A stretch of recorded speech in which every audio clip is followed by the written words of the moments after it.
Okay, ladies and gents, welcome back to another episode of the Coffee and Takes podcast.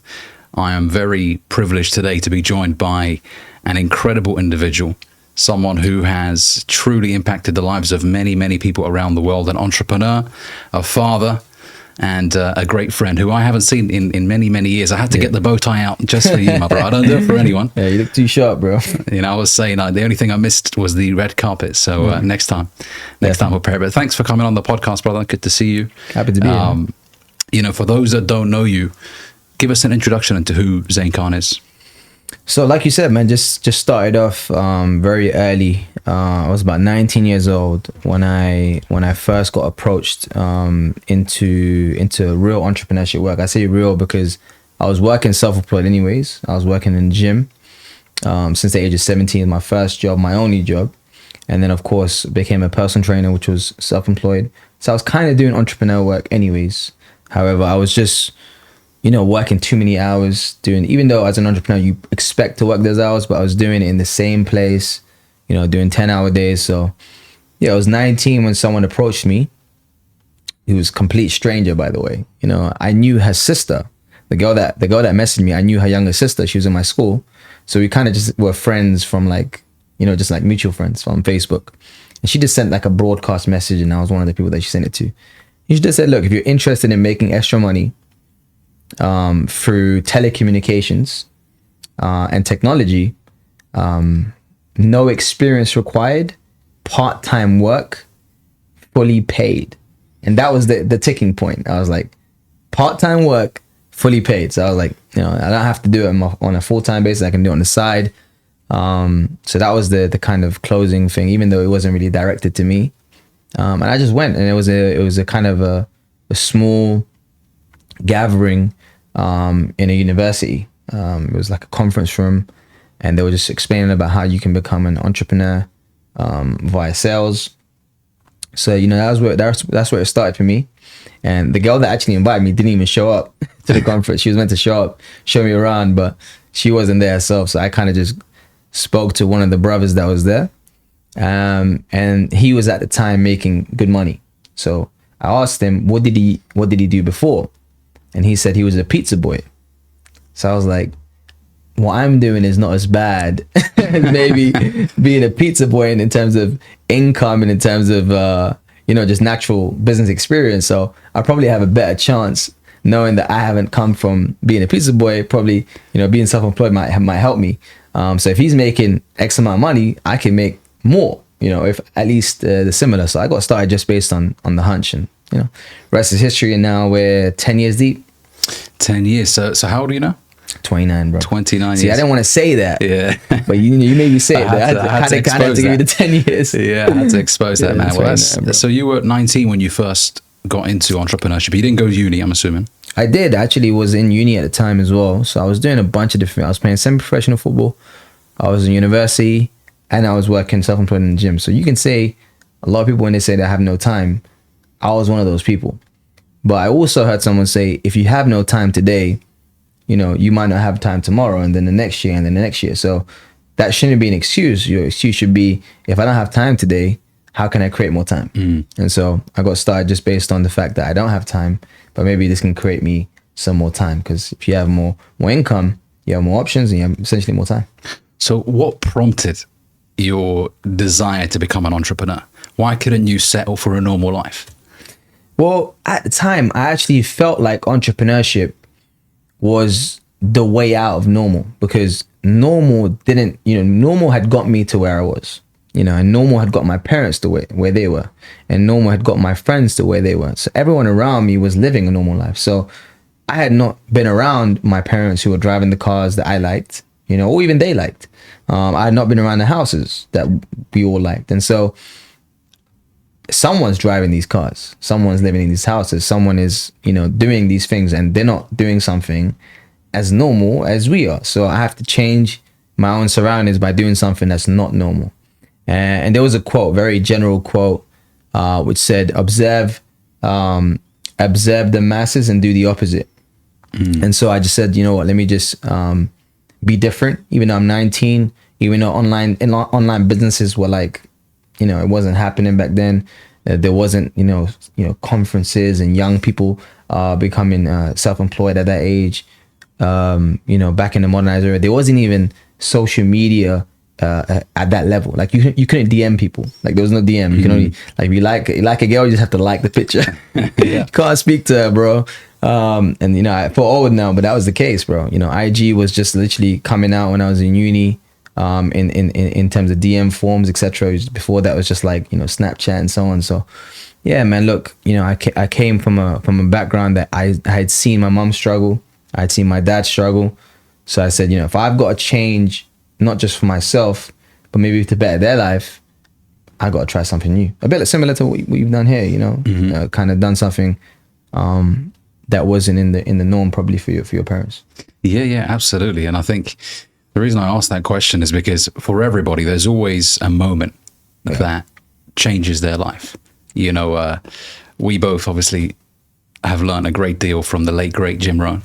And he always talks about the day that turns your life around is the day you experience disgust at the situation that you're currently experiencing. The light bulb moment. Exactly, yeah. And it's that moment that you decide. You got to couple that disgust with action. Yeah. And sometimes it's not really disgust, but it's just the fact that things have been rough, and you want to come out of that situation and you want to experience what's out there. Sure. Especially my parents were immigrants to this country. I'm assuming your parents obviously immigrated here as well. So, we have sort of a innate instinctual desire to win. We didn't come this far to only come this far, essentially. Definitely. And I've definitely was reminded of that growing up by my dad as well. We came here, it's always something they use to... When you say that, it reminds me because there was actually a moment.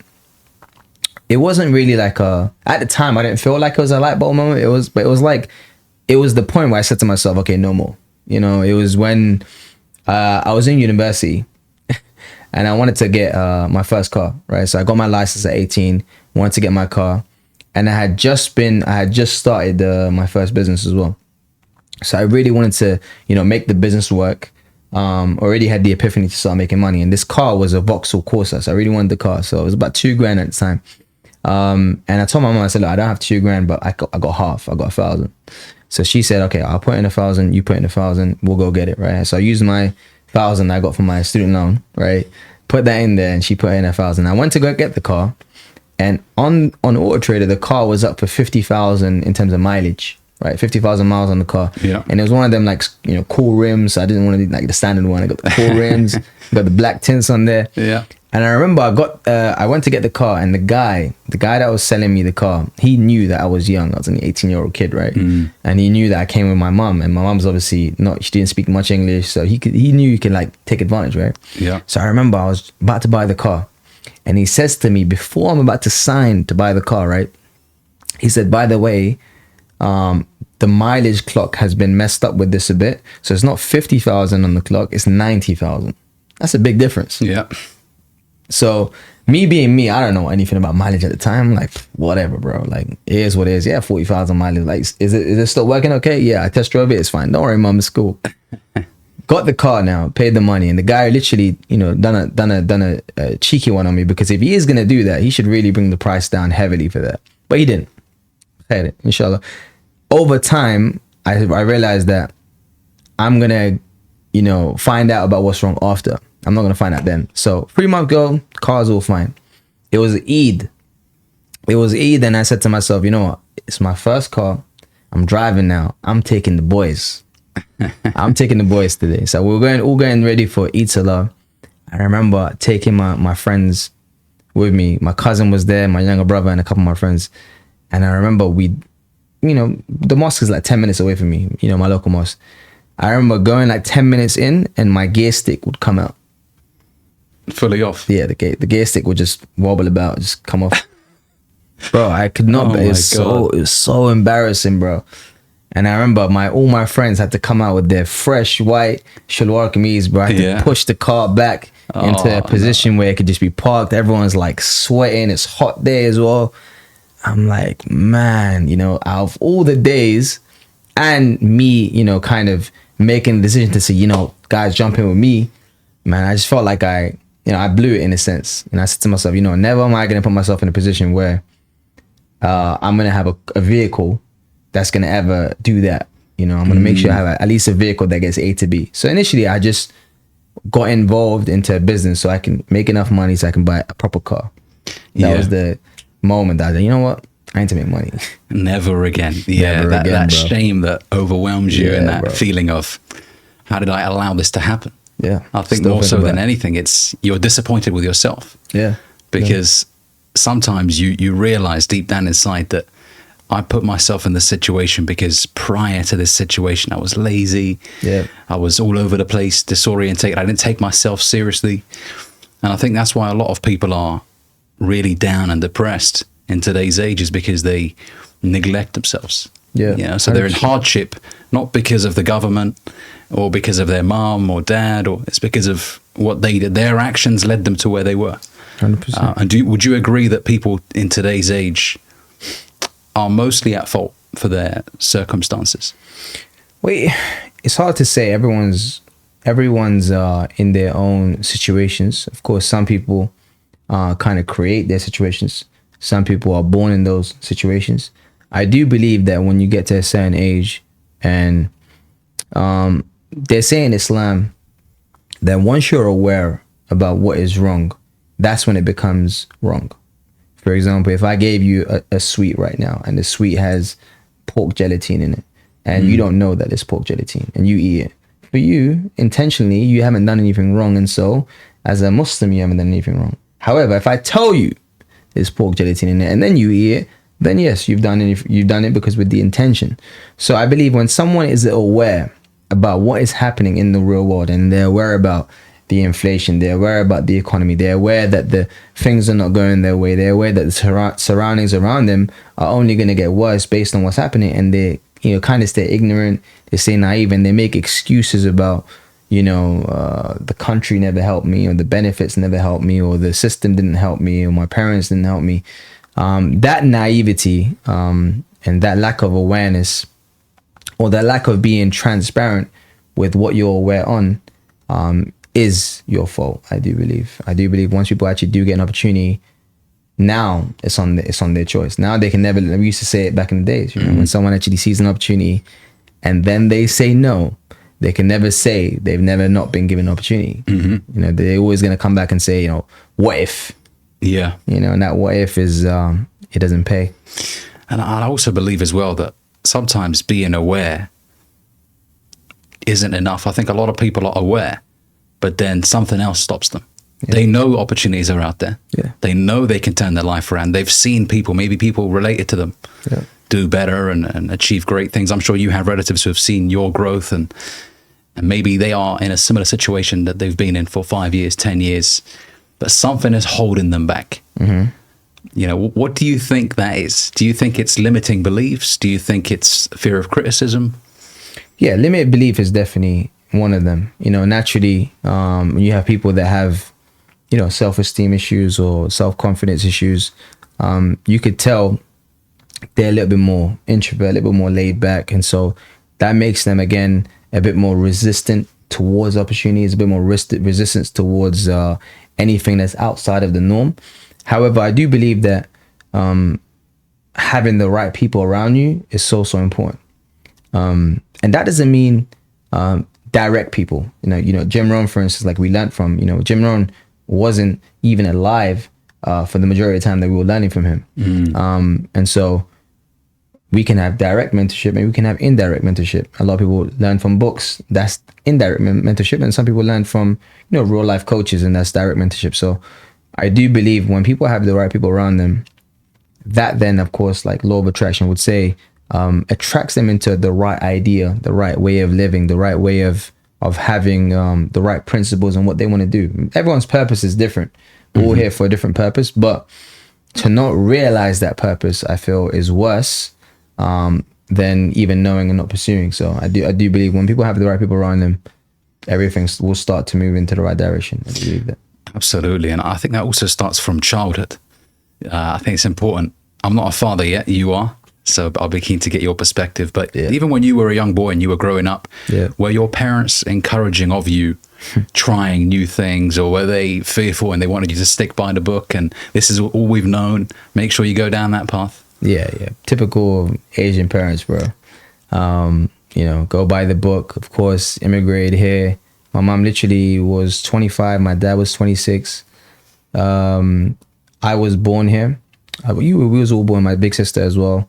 1 year before she was born, immigrated here. And so I could really say my mom just came for, of course, the work, go home, help the kids, go sleep, and repeat. And so we lived the life where we only saw mom and dad working. And so what they told us was that if you don't want to work for the rest of your life, you have to either be, a lawyer or a doctor or, a surgeon or, an engineer, somewhere where you still have to work every day, but you're making good enough money where you don't have to worry about, bills, etc. And you can buy what you want. So I was always programmed in that aspect to get a degree.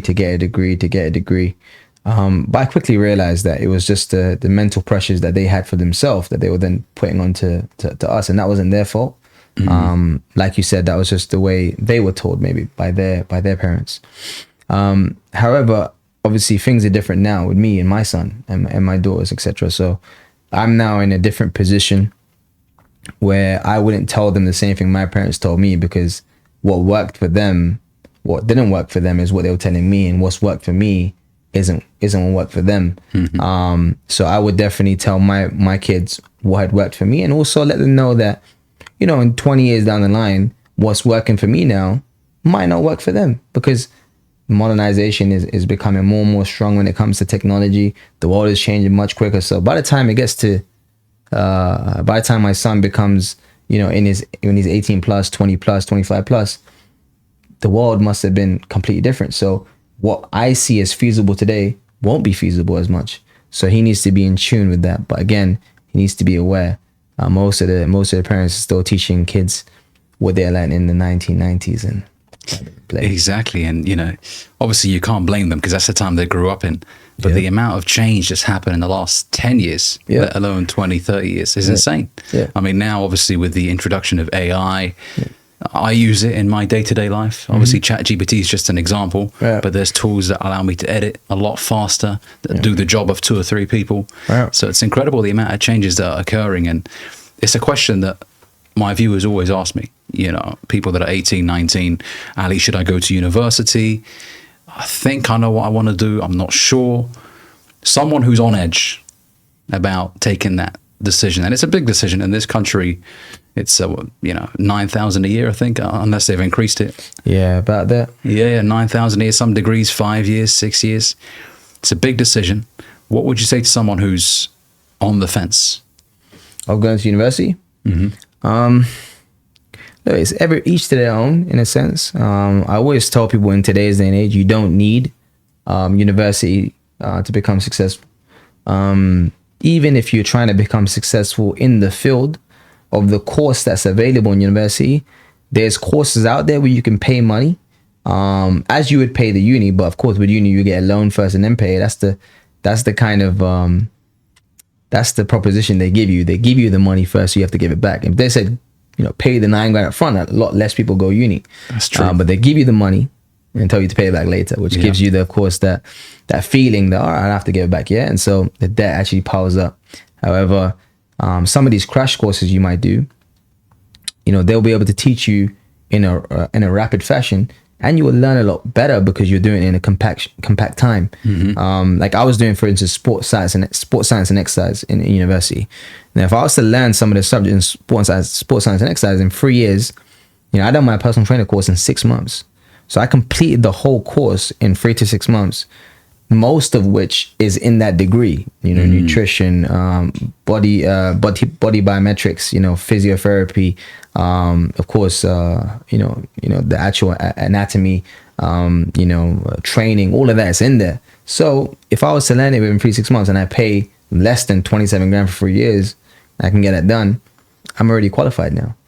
I would still have to be qualified after the degree as well. So I'll still have to do something. I think people are just afraid that if it's not university, then it's not going to be accredited, or it's not going to be professional. The degree. Yeah, it's the hat at the end and the piece of paper. In fact, I think a lot of people don't know this, but you can even take government funded Boot schemes, camps. Yeah. I mean, a friend of mine has just recently told me that he's taken a 12-week software developer boot camp. Yeah. So within 12 weeks, it's full time. Right. It's free. Okay. Government's funding it. And after 12 weeks, he's going to be, a fully accredited software developer. And they even help you find a job. Okay. So I never knew schemes like that existed. Yeah. So it's nice to know that for young guys today watching, they can be like, well, you know what? There's more than one way. Yeah. To do well. I mean, myself, my story with university was my parents encouraged me to apply to dentistry. I didn't get the grades. And I decided, okay, let me reattempt. Let me retake some of the exams. Didn't get the grades the second time. And at that point, I thought, okay, something's up here. I thought I was just fully gone, right? I was like, what's wrong with me? Because everyone was finishing their A levels, and obviously it's a tough thing to do to study biology, chemistry, and all those subjects. After I decided to apply for geology, because my dad's in the oil business, so he said, you know what, get in, it's good, but it wasn't something that was speaking to me. So after I just left A levels and decided to take a gap year, which obviously became many years after that, but I just got into full-time employment and I just started working, and I'm still here and I'm doing okay. And I think people forget that you'll be all right if you don't go to university, and you'll learn a lot of valuable things from jumping directly in employment. Definitely. Before I actually got into network marketing, I was working in a telesales environment at the age of 19, not far from here actually. And that was my first exposure to sales, hardcore sales. Yeah, cold calls, no monitors or keyboards or nothing, just pieces of paper, 300 calls a day. I think a guy called Darren was walking around saying, hey, stop talking, get back on the phone, no breaks. You can't even, have a little coffee sip, nothing, constant. But that experience was so valuable because I still talk about it, how it positively impacted me to this day. And I wouldn't do things differently, actually. Going back, if someone would tell me, go back and get the grades and go to university, I'd probably say, no, I'm okay with how things have transpired. So it's good to know that from your perspective as well, from a successful entrepreneur, that there's many avenues you can take. And in fact, I have a question for you that is somewhat controversial. Mm-hmm. Do you think anybody is cut out to be an entrepreneur? No. Why is that? I do believe that entrepreneurship it is for anyone, but it's also for those who choose it. A lot of people might be invited into entrepreneurship or referred into entrepreneurship, or even be naturally interested.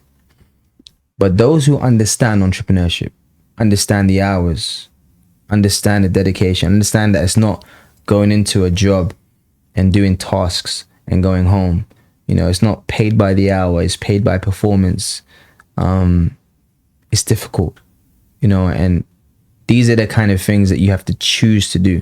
There's going to be days you don't get paid, weeks that you don't get paid, months that you don't get paid. Most people can't handle that because they might be used to a job where at the end of the month you get paid because you've done X amount of hours. So if you work somewhere or you don't work somewhere and then you go into entrepreneurship, you're going to, especially in the beginning, you're going to find them stumbling blocks. And, that's why 95% of people don't last the first year within entrepreneurship. 95%. Only 5% make it through. Traditional business, 97% don't make it past the first 2 years. So any shop, any restaurant that you see open, the owners who still have it after 2 years, they're in that 3 to 5% range. After 5 years, it becomes 1%. Wow. So if they last more than 5 years as a restaurant owner or as a traditional business owner in their local market, they've done more than 1 to 3%. So it is a difficult place to be. But again, the key is to enjoy it. Once you enjoy it, then you'll be good at it. You can't be good at anything that you don't enjoy. And so the reason why most people don't excel in their job is because, plain fact, they don't enjoy it.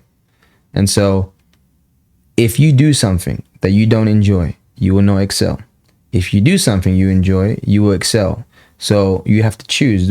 Sometimes you would have to maybe downgrade from making more money to making less money. But if you enjoy it, you'll do better and you'll do it longer. You'll be healthier. You hopefully have less gray hairs all the time. And so, in terms of that, those situations, I do believe it's definitely important to choose it. Yeah. Once you choose it, you get the best outcome. Yeah, I fully agree. And touching on what you mentioned about, people are worried about the uncertainty that entrepreneurship brings, the fact that there's no guaranteed paychecks, the safety net isn't there. Yeah. I don't know who said this. It might have been Donald Trump, actually. He said, what determines whether or not someone will become successful as an entrepreneur is their ability to manage stress. Because there will be many stressful moments. Yes, sir. Maybe not even moments, maybe weeks and months, Yeah. as you mentioned, where your direct debit bounces. You've got a few days to pay, otherwise you get kicked out of the place that you're in, or your car payment. And I don't think, as you mentioned, a lot of people are willing to accept that. I mean, it comes with the deal, essentially, of being an entrepreneur. It's, hey, you're going to have a lot of restless nights.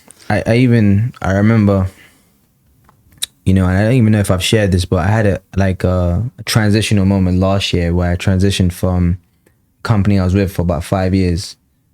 And I had made, very good money, and I had money, and I wasn't in a situation where I was, like you said, struggling for bills, etc. So I was just in a normal transitional phase, but I was so, like you said, mental pressures, mental stresses, and I was in that phase where, for 2-3 months, I was just confused about what my purpose is, what I wanted to do, and there'll be times where I'll be like, really tearing up. There was a time when I took my son to school, and I remember driving.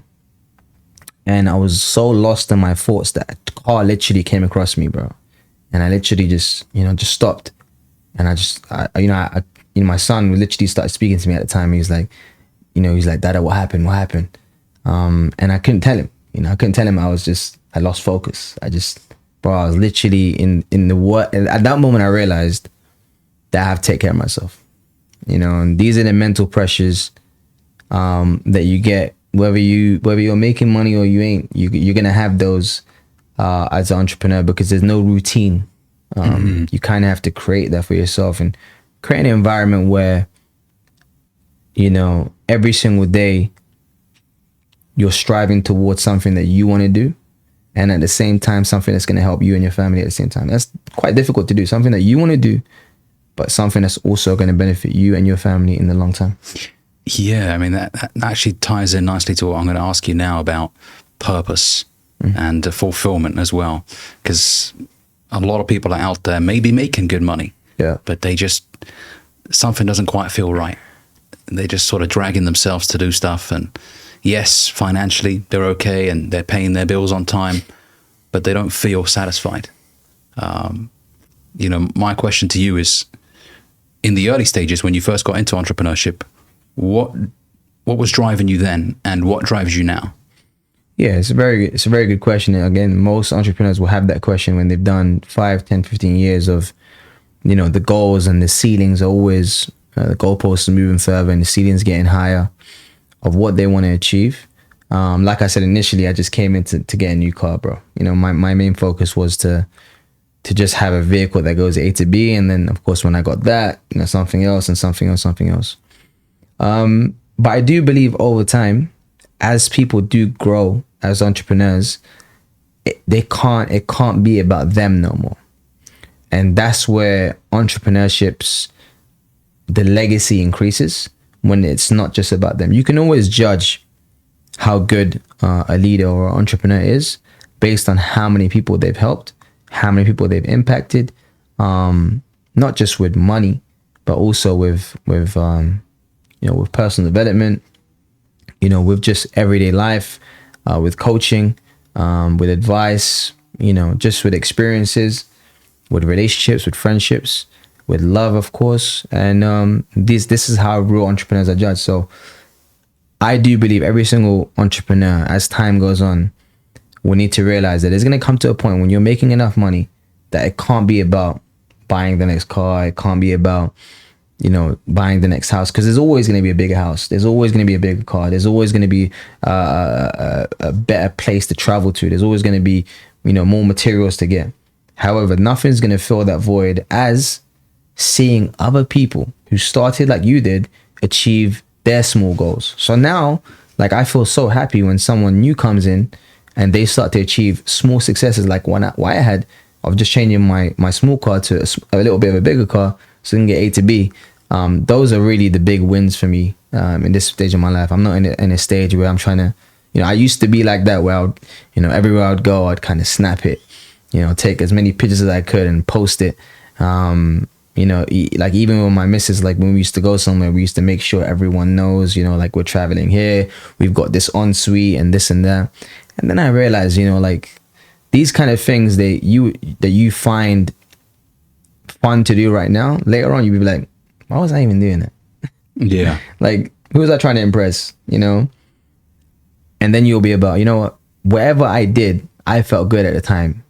So I want other people to feel good at that time. So how do I help them get there?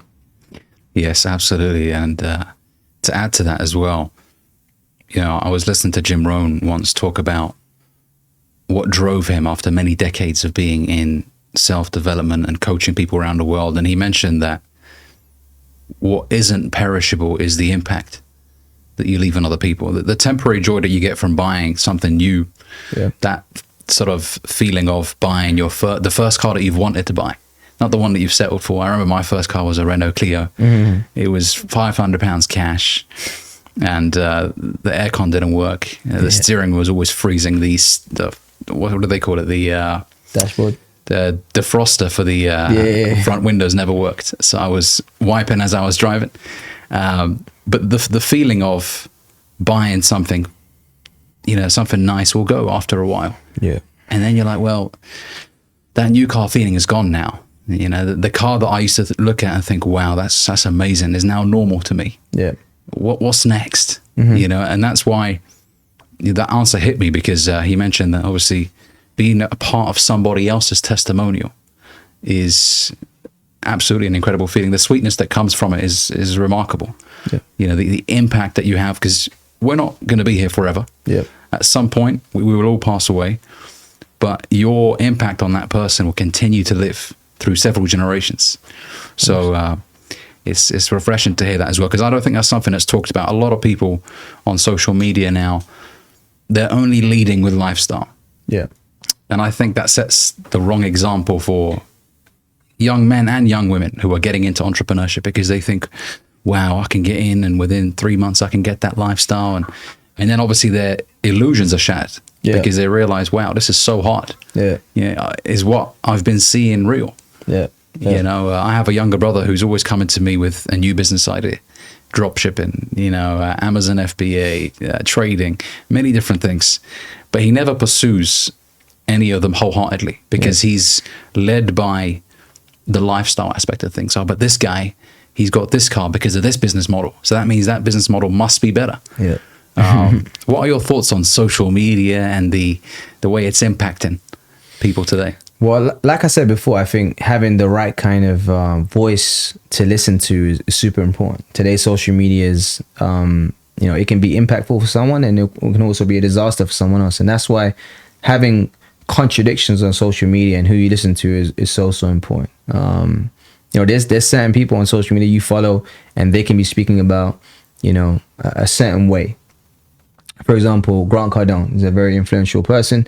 Gary Vee is also a very influential person. But if you were to follow both of them, you'll be in a bit of a pickle. You'll be in a mess, because Grant Cardone will tell you, get as much money as you can. Money creates happiness. You're going to get whatever you can buy as much real estate, buy it. If you need to, sell this to buy this, buy it, and invest as much as you can and get as much cash and so on. And you got Gary Vee, who's the opposite. Gary Vee will tell you to downgrade if you need to save money. That will be another income stream for you. Don't worry about cash.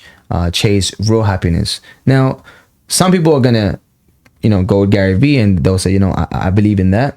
Some people will go with Grant Cardone. I believe in that. The problem is the person in between, who's watching both and thinks both are right. Now, both can be right, but if both are right to you, you'll need to follow one of them. Now, if you follow both those principles, you're gonna be in contradiction to yourself. So because you can't save money and also invest everything. It doesn't make sense. You can't think cash is going to create happiness and then also think, okay, I need to downgrade. Exactly. So these are the kind of things, these are the kind of principles that you need to adopt and really find. No, there's nothing wrong with Grant Cardone. There's nothing wrong with Gary when it comes on a business perspective. I'm not talking about anything else. I'm talking about on a political perspective. You know, that's completely separate. You know, they have their own views on that. I'm talking about a general person. If they're following on a business aspect and they're following those people, they just have to see which aligns with their vision. You know, if I want to go, I always say to myself, if I'm going to be successful, I need to follow someone who's at the level I want to be at, but also they are like who I want to be. You know, so I don't just want to make if I want to make Grant Cardone money, do I want to be like Grant Cardone? That's what people don't like. People just want to make his money. They want to have, you know, the jet, they want to have the lifestyle, but they might not want to be like Grant. Now, if you want to be like Grant Cardone, follow him. Follow him to the T. But if that's not someone you're aspiring to be like, then it doesn't really make sense, because there's other people that have similar money or money at that level, and they're different, and they might align with the way you want to be, and you want to follow that person. That's very powerful, actually. That's not something that's talked about very often, about becoming the kind of man that you see in those people. Yeah. You know, we only chase the materialistic possessions, but we don't think about the way that person carries themselves. Yeah. That actually leads me nicely to my next question. Who inspires you? You know, who has an effect on you? Who do you want to aspire to be like? Well, if you were to ask me, if you asked me this question, maybe even 2 years ago, a year ago, maybe even 1 to 2 years ago, I would have gave you a different answer, and today probably is a different answer. Now, at this stage in my life, I don't really chase anyone. I don't follow anyone that I feel has the lifestyle that I want. I learn from them, and you know, I would want to make what they're making, of course. But at the same time, I say to myself, I don't look at people above. I look at people below now. You know, because looking at people above now, for me, this is not for anyone else. This is my own personal opinion now. There's always more to gain. There's always another level. There's always someone you'd be like, oh, you know what? I really want to be like this person. Or you might find someone else and they're at a great level. I want to be like this person. It's just like a car. It's like a phone, right? There's always going to be something better that's coming out. Someone with a better way of selling, a better technique, a better tonality, a better speech, a better training method, a better, you hear it and you're like, you know, I'm close to this guy. You know, as Jim Rohn comes and another person will come like Jim Rohn. But the important thing is for me, I've realized over the past couple of years to look down, because it makes me feel like I've been blessed with so much. And so if things don't really go my way, I say to myself, you know what? At least I wasn't driving my car that was the gear stick was coming out. Yeah, I think people have a short memory. They forget how far they've come. They forget the broke days when they didn't know what they were going to eat. And they were at their hungriest at that point. That's the key, because you're less hungry when you start getting the things that you aspire to get. And when you get a little bit less hungry, someone might say, I'm still hungry. Yeah, you might still be hungry. But that person that started, man, that is the biggest, that's the most hungriest you would ever be. It's like when you first join the gym, right? It's like when you get married, honeymoon season, right? It's the beginning. You still love your partner all the way until the end. If you love them, you love them. But that first phase, that's why they call it love at first sight. Yeah. You know, that first date, that first kiss that people don't forget. These are all first case scenarios, because that inclination comes in from there. You know, and I do believe that when people do have that in their mindset, that look, you know, when I go through this method, I'm going to put myself in a position where I'm going to always look back and remember where I started. It's going to now make me feel grateful for where I am, because one of my coaches, one of my mentors said to me, you can't go where you want to go unless you're grateful for where you are and grateful for where you've been. That's the only way to go to the next step. Absolutely. I think gratitude is an absolutely important thing to practice. It's something I talk about in my videos quite a lot. It's a skill set to practice gratitude. And in the beginning, it can feel a little bit wishy-washy. You know, what am I doing sitting here being grateful, you know, reading affirmations out, and it can feel a little bit like a waste of time. But Jim Rohn, I have to reference him again, talks about how success is looking for a good place to stay. Yeah. And when you possess the characteristics of a successful person, and this is all encompassing, not just the financial success, but someone who's a great family man, someone who's a great father, friend. Gratitude is one of the characteristics that those people have. You know, that they don't look at their achievements and feel sort of resentment towards them, and oh, I've only got this car, I've only got this house. Yeah. Because I feel like it's yes, you're alive, and yes, you're living, but what kind of a life is that? You know, where every single day you're unsatisfied. Yeah. And it's why a lot of these people end up self-sabotaging as well. I feel like some people damage themselves, and they go back to the broke days just so that they could taste the hunger again. Sure. So that's something that is very important to practice. And you know, it's not really mentioned much in the self-development community, the key of practicing gratitude. So going back to when you first got into network marketing, for those that don't know what network marketing is, if you could sort of introduce the industry for them. Well, network marketing is just basically like anything else that's being marketed. It's done through a network, just like Instagram, just like Facebook.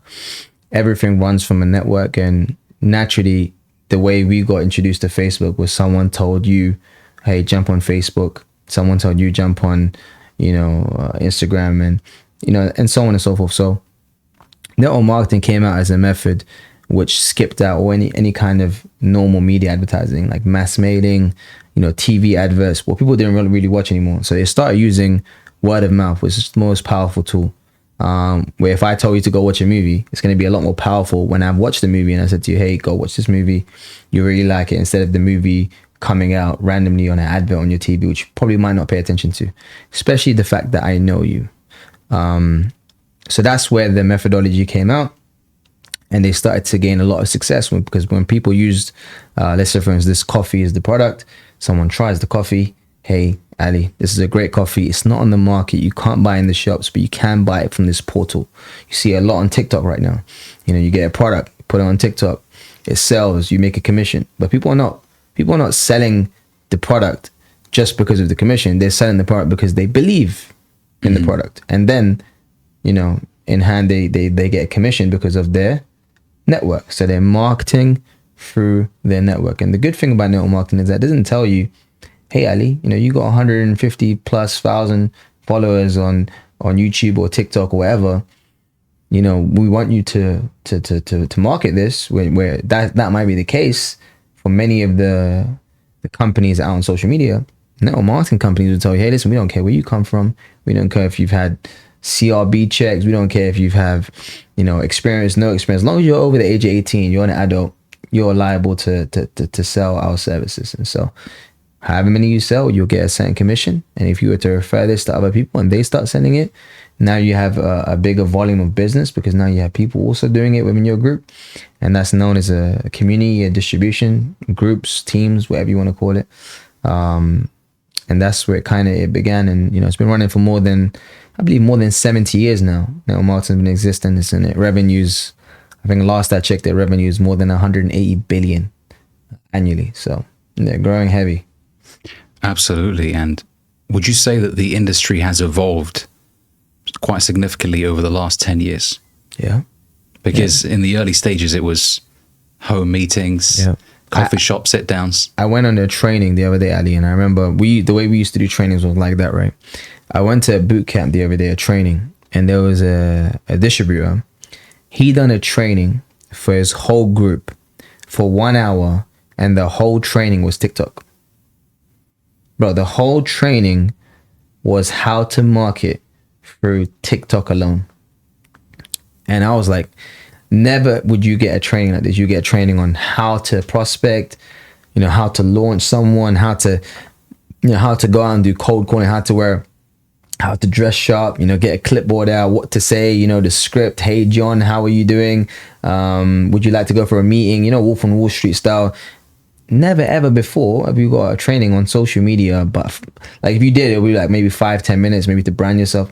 For a whole hour, he went through all the dynamics of how to post, when to post, the engagement, the optimization, how to create the content, what kind of camera lenses you should use, you know, what kind of background you want to have, how to caption, like everything. Like, where would you learn to do that at that level? Like, no one's going to teach you that. Like, if you do, you'd have to pay for it through social media courses. The fact that he was doing it for free for his team, just so they can market the products and services that his company are marketing, it was amazing to see. And he was just showing how, you know, you can go viral just by speaking about something, like many of these guys are doing on TikTok, speaking about a hair product, you know, or whatever it might be for hair growth. And, you know, some of them work for some people and some of them don't work.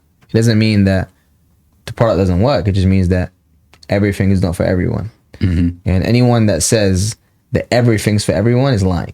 If exactly. Everything was for everyone would do that. It just doesn't happen that way. Absolutely.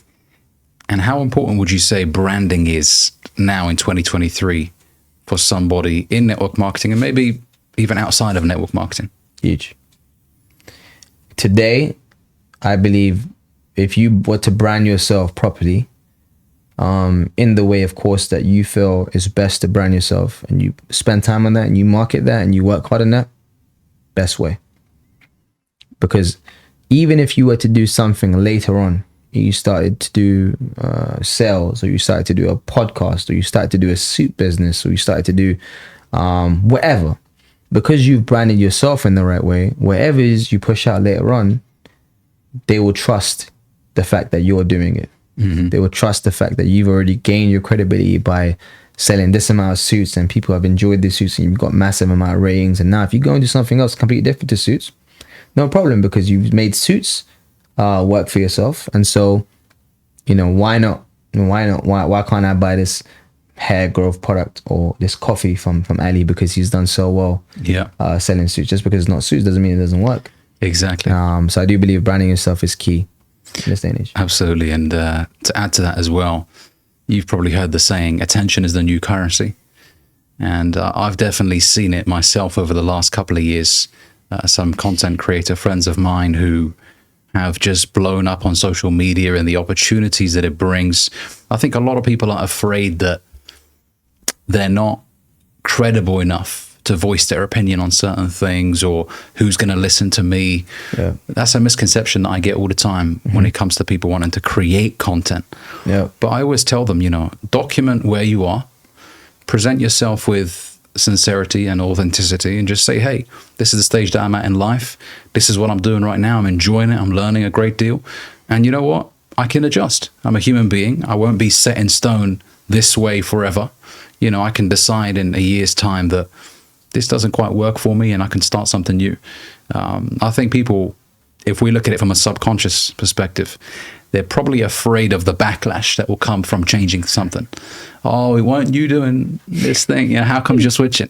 But these are the same people that will hop jobs every 6 months. And no one bats an eyelid. No one says anything. But when you decide to promote a new product or a new service, all of a sudden, everyone's on your back. Like, how could you do this? It's like moving from Arsenal to Tottenham or something, you know. This is insane. This is, you're a traitor. So absolutely, I think branding is absolutely key. And, you know, to talk more about your success in network marketing. So obviously you got into it. Just on that, I had a brother actually, and this is the perfect example what you just said. The brother was in network marketing. And he's a Muslim brother. He's a practicing brother. And he started to provide people with products and services, right? And he was getting a lot of he was getting high resistance. He was struggling to promote the service. And he came to me, he said, Zain, I don't know what I'm doing wrong, bro. It's like I've reverted, bro. I go from being a Muslim to a Christian, bro. They're not talking to me. And I just said, look, that's entrepreneurship. There's gonna be people that look at you and they might look at you like you've done something, you know, crazy in their community. For them, that they're not gonna speak to you, they're not gonna give you any kind of time as much, and they feel like, you know, you've changed as a person. When really truly you haven't changed. You've just tried to provide them with something. If they don't want to do it, guess what? The answer is no. But the moment they start, the moment you start letting that get to you, that's when you have to either develop a backbone with it or you're just out. Well, as we always say, you got to have rhino skin. You got to be tough because you will hear some nasty comments. Yeah. When I say the word nasty, I always think of Donald Trump. He's always like, that's a nasty person, Yeah. But it's so true. You'll get people saying, get a real job. No one makes it in these things. They'll put these things as if it's one thing that you're doing. But Yeah. You've definitely got to be tough mentally, and the best revenge is massive success. Always. When you win, they have nothing to say. They actually forget. Yeah, they forget. They will forget that they were ever skeptical. And that's the greatest bit. The moment you start making it, they will forget that they were ever rude, they were ever skeptical, they will act so open-minded. My dad was one of them. My dad, when I signed up, was my first critic. As soon as I started making a bit of money, he was my best supporter. Of course. And that's just the way it goes. And sooner or later, like as long as you do it for the right reasons and you're not egotistic about it, man, no never means no. It just means not now. So they might have said they might have been skeptical, but when you do start doing well, you're doing it also for the case that you're there to prove them. And then one day when they do join your business, they'll do it because I saw Ali, I said no to him, I was skeptical, I was wrong, but now I see him doing something and I'm in and I have more belief. You'd rather have that person, actually. Yeah, absolutely. You can definitely change someone's perception of you. I mean, I've had it on a few occasions where someone's like, you know what, you rubbed me off the wrong way in the beginning. I thought you were a cocky bastard. Something about you, man, you pissed me off. But then after a while, and I've actually had a few people say this to me via DM. They DM me saying, you know what, I hated you in the beginning. And I'm like, wow, hate is a strong emotion. Word, bro. Yeah. I was like, damn, what did I do to you, man? Yeah. I mean, but it's always nice because you see that evolution from someone having that strong emotion towards you to becoming a fan of you. And I always like to say, actually, when it comes to people that are hating on you, haters are confused admirers. These are people that look at you and they're like, just the way he moves, how does he do it? He's slick, he smells good. People gravitate towards him.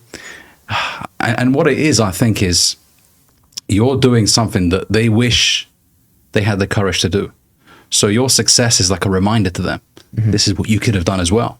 So they're not frustrated with you, they're frustrated with themselves. You're like a mirror that allows them to see their lack of action. Because obviously we always used to say, time will either promote you or expose you. And I think a lot of people allow the resentment to build up inside of them over time because they didn't pull the trigger. They didn't find out. And, when it comes to network marketing and many other things that you can get involved with, what's the worst case scenario? Give it a go. If it's not for you, if you absolutely gave it your best and you were coachable and you followed the blueprint and it didn't work out, then I guess you could say it's not for me. But then becoming someone who stands at the top of the mountain and shouts at people saying, don't go near this. I'm no longer in network marketing, but I look back at my time in network marketing as extremely valuable. The things that I learned, my ability to communicate, I give network marketing credit for that. Because it forced me to speak in front of people on a consistent basis. From 5-6 people to begin with to 50, 60, and then eventually hundreds. And it's always nerve-wracking. But that experience, I wouldn't trade it for anything. You didn't look nervous, bro. You look smooth up there, man. Well, I mean, I learned from the best, and I just want to add as well that I was sat in the audience on countless occasions watching this great man deliver trainings, and the amount of notes that I took. I think you'd be proud if I showed you. Appreciate and so, your development within network marketing, obviously. When you developed in the first company that you were in, you got to a point where you started making around 6 figures a year. What was that like? Because 6 figures is the magic number that everyone sort of idolizes. Yeah, it was also felt like the most uncomfortable number because you neither here nor there. You're not like financially free, but you're also not financially dependent. You're kind of in between when you're in that bracket. Just because of taxes and the way entrepreneurs live their life and the fact that, of course, you're, really putting a lot of money back into the business and investing and stuff and traveling. So I was in a very situation where I needed to kind of elevate to a new level. And the best way to elevate to a new level was to, again, go and learn from people who have done it, you know, done the 5, 10, 15, 20, 25 years. So I started going to a lot of workshops. I started paying money and traveling to, you know, Bob Proctor, the late Bob Proctor, his workshops. I started going to Tony Robbins, Unleash the Power events, and these kind of conferences that I would pay so much money just to sit there and learn. How 3 much days, for those watching? So I remember Tony Robbins, the ticket was, I think it was £900 for the smallest ticket. I remember getting a ruby ticket or something like that. I think it was like $2,000 at the time. Bob Proctor's workshop, we paid $5,000 to attend that. So before you continue on that, some people can't process spending. Yeah. Spending, it's an investment, of course. Yeah. But they can't process spending £5,000 Yeah. to sit down for a few hours and learn something. Yeah. They'll tell you it's too expensive. You know. Yeah. Why would you do such a thing? You can go online and learn it for free. Yeah. What would you say to someone who says that? They haven't done it yet. If they had done it, they wouldn't say that. Mm-hmm. If they had done it, that question wouldn't pop up in their head, because these light bulb moments that change your life, they happen at these events. That's when you hear a testimonial that changes something. That's when you hear something where it's a bit like, I remember when I was younger, I used to go to khutbah in Jummah, in the masjid. I felt like every time I listen to a khutbah, even now, when I listen to a khutbah now, I feel like sometimes the imam is speaking to me directly. And I swear, things would just change for me. I remember the imam recently, a few years ago, spoke about the schooling system, about grammar schools. And sometimes I'll miss khutbah just because of the timings and stuff with school. And so I'll normally just catch the Jama'ah. And so the khutbah, I felt like the imam was speaking to me directly, and he was speaking about grammar schools and how, what would you want more for your kids? Would you want them to have an education that's maybe not as, maybe might be powerful, but of course teachings are their own. You can't control that. Or would you rather want them in an environment where maybe the Ofsted and the results are not as powerful, still good enough for them to get to any college or university. However, we focus more on the Islamic education in comparison to just the, grammar academies of maths, English, science, which is still there, of course, but it's done in with the Western world in comparison to this. And I felt like, that's so powerful. I wish my parents would have had that, because maybe they might have. And straight after that, I took a leaflet. And alhamdulillah, now both my kids go to a private school. The little ones go to a private school. The big one goes to a private school, and all Islamic. And I said to myself, you know what?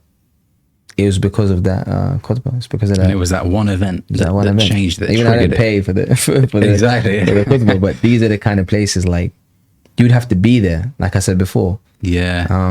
Your awareness only changes with your surrounding. That's very powerful. And it's actually funny, because the same people that will say you can learn it for free are the ones going to every football game as opposed to watching it at home. Yeah. Why do you go then? It's the experience. And I think people don't see personal development in that way. If anything, your money is better spent going to an event where you're surrounded by success, because you can almost smell it in the room. There's money here. These are, and sometimes what hits you is the fact that this person is already successful, multi-millionaire, several properties around the world, financially free, yet he's still here taking notes until his wrists hurt. It's like, what makes this guy want to push for more and more and more? And we see it in sports. Messi, Ronaldo, and I want to ask you a second. The GOAT debate. Conversation was coming. I had to bring it up. They're putting up crazy numbers, these athletes. But before we carry on, actually, let's settle this in terms of the GOAT debate in football or soccer. For those of you in the US. No, it's football. Who is your GOAT? It's football. Even in the US, it's football. Of course. Who's your GOAT? Oh, it's just Leo Messi. It's no debate. For me, it's no debate. Why is that? Like, I was lucky enough to play football from the age of 11. All up until the age of 21, I was playing like good standard football. So for 10 years, I had been seeing football, and so there was always a debate around the best footballers in the world. And there was people that loved Ronaldinho, there was people that loved Zidane, and there was people that loved, Ronaldo. And then when Cristiano and Leo came in, it was obviously them two for majority of the time. for me, this is again my opinion. I'm not even talking about numbers. When you look at a player and you yourself fundamentally like the player, you think about their all-round game. You make a preference based on that. Then you look at the stats. You make a preference maybe based on that. Then you look at trophies or you look at accolades and you think about the biggest accolades. Then you might have a preference on that.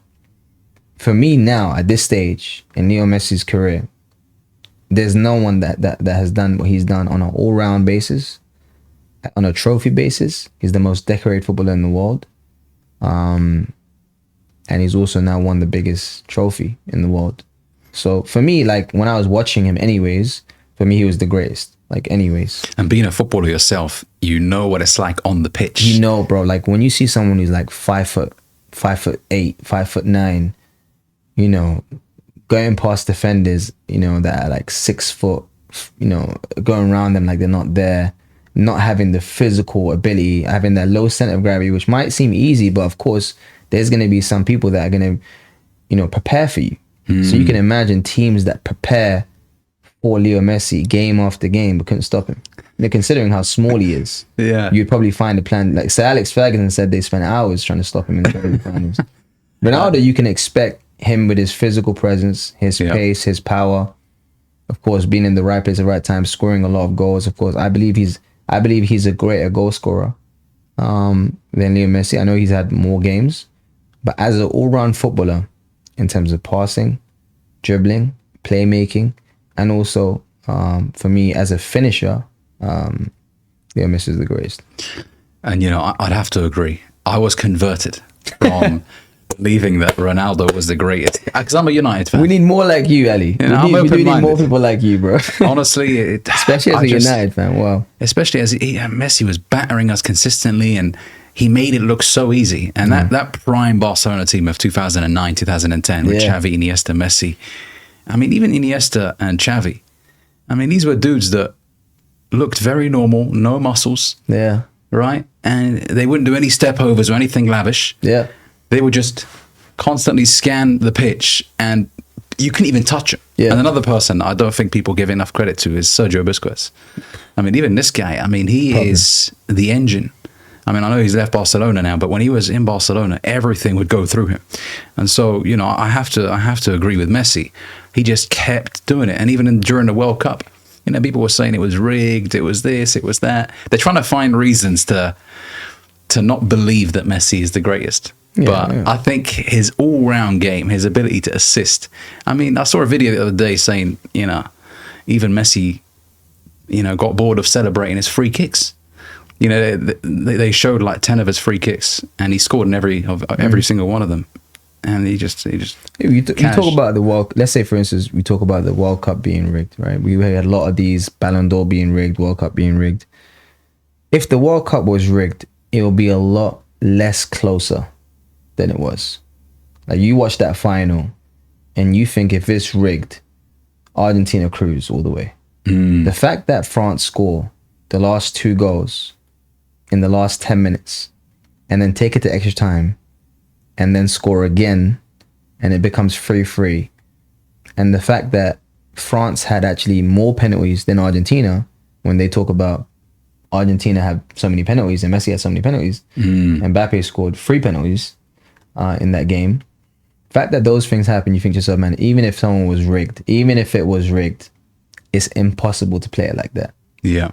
You know, because it could have went both ways. Yeah. That final, that semi-final could have went both ways. No, it's in the quarterfinals against Netherlands when they scored the last 2 goals in the last couple of minutes. That could have went both ways. That went to penalties too. So if it was rigged, you know, they would have to be rigged with the Netherlands players missing their penalties.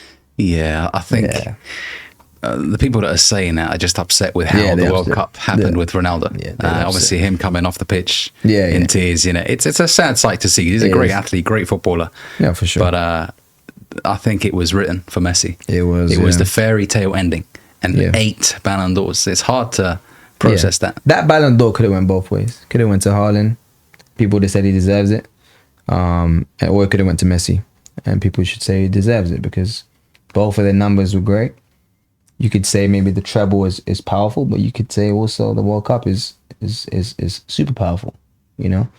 If it's the other way around and Ronaldo wins the World Cup, all of these guys will be saying Ronaldo deserves a Ballon d'Or, even if he didn't win the treble. So one thing I would say though, which is an absolute violation to Ronaldo, is his placement in this year's Ballon d'Or.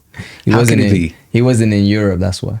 If you're not in Europe, you don't really get a chance of Ballon d'Or. 820. 821. I mean, it's Saudi League, isn't it? It's the Saudi League rankings. I think it's like the 50th league ranked in the world. He's been there since January. So he spent the whole Ballon d'Or year since November last year to now. So that's, they're taking all that into account. Do you think Haaland and Mbappe will ever get close to Messi and Ronaldo? I think they're gonna score more goals. I don't know about quality though. In terms of quality on a football pitch, I don't think so. I do think Haaland's goal ratios are gonna be better. Mbappe's goal ratios are gonna be better maybe, because already they are better than Ronaldo's and Messi's ratios at 22-23. Their Champions League numbers are gonna be better. Mbappe's international record is gonna be better than both of them. Maybe not Haaland because of the team that he plays with, but yeah, for me, football is not just about putting up numbers, but I think the closest to Messi and Ronaldo will be Mbappe. I don't see anyone else really right now. Yeah, I mean, I think that the magic of Messi and Ronaldo is going to be very difficult to replicate, and I don't think anyone personally will get close to Messi. Yeah. In terms of all round. I mean, Messi, I saw a video the other day from his time at Barcelona. The ball was really high and he was looking at it and there were like 4 defenders coming to him. And he touched it and it went through the guy's legs. Yeah, and then just gone. Disappeared. And it's the insane IQ and the ability to move. See, but you won't see that on the stats though. This is the problem. Like a lot of fans that know about football, I might have seen it on stats, but you won't see that on the stats. You have to watch the games. If they watch the games, they'll be educated. Hopefully. But if it was all about stats, then people could say that Ronaldinho wasn't a good player. But Ronaldinho was one of those. I don't know about you, but me growing up, he was one of the most breathtaking footballers to watch. Bro. I mean, Messi's mentor. You could say. Messi just adds goals, but Ronaldinho adds goals and is similar to Messi. Yeah, but Messi's goals and his assists make him, different level. But Ronaldinho, the way he impacted games without those stats was, defenders were scared, bro. I think Ronaldinho was a pure showman. Showman. I mean, everyone in the Camp Nou would just stand up when he had the ball because he would, do Rabonas, step overs, you name it. And everyone was like, whoa, this is insane. It's the durability, I guess. Yeah. It's just the durability that separates I don't know what it is with the Brazilians. They have a short shelf life. They're amazing when they're playing. Yeah. And then something happens. They like to party. They go back to Rio. Yeah. It's lovely over there. But going back to entrepreneurship, we had to have that conversation because I know Zain's passionate about supporting Messi. Yeah, he's the man. Going back to entrepreneurship, obviously you mentioned the first 6 figures. When you experienced it, you didn't really get to enjoy it necessarily fully because obviously with the taxes and everything, you don't take all the money back. Would you say that the first 6 figures for you were harder than the first 7 figures? Because that's what they say. Yes and no. Yes, in terms of, you kind of opens the door for you. Puts you in a position where you can start looking at it. For me, it was never a stopping phase. It was like it's not like when I made 6 figures, like I felt like I made it. For me, it was always trying to climb and climb and climb. But then, like I said, it got to a point where I wasn't trying to focus on the money. I was focusing on what to do with the money. To try and create a lot more incomes. I didn't care about what was coming in yearly. I didn't really care about that. I was caring about how many income streams can I create for myself. We always heard try and create as many income streams. 7 income streams, 8 income streams creates millionaires. So I was trying to create as many income streams as I could. And in terms of money management, I feel like that's a conversation that unfortunately a lot of us have too late. I definitely was one of them. Yeah. I mean, I enjoyed spending all my money, all of it. On suits, right? On suits. I mean, there was even a period of time where I bought a drone. Don't know why I needed one. I bought one and I never really used it. I used it once or twice, and I was nervous every time I used it, and it was like £2,000. Yeah. I'd just be spending money, and my dad would advise me, calm down. You know, this is probably short-lived. You save your money. To someone in network marketing who's experiencing those big paychecks, and even someone who's in a different path, but they're making good money. How important is it to manage money and to set some money aside? Yeah, gotta have some kind of accountability partner, someone that you can actually speak to and say, you know, should I spend this? Should I spend that? You know, recently I got, you know, a coach that I literally call and I speak to, and I say, look, you know, should I purchase this? I have this amount. You know, should I go and buy this with what I have? He would normally say, on average, if you can buy something 5 to 10 times over, depending on what it is, obviously the higher the amount is, the lower the threshold, so it'd be number 5, and the smaller the amount is, the higher the threshold. So if you want to buy trainers, and they're expensive, you can buy those trainers 10 times because they're only trainers. Then, you know, you can afford it. Just because you're able to buy something doesn't mean you can afford it.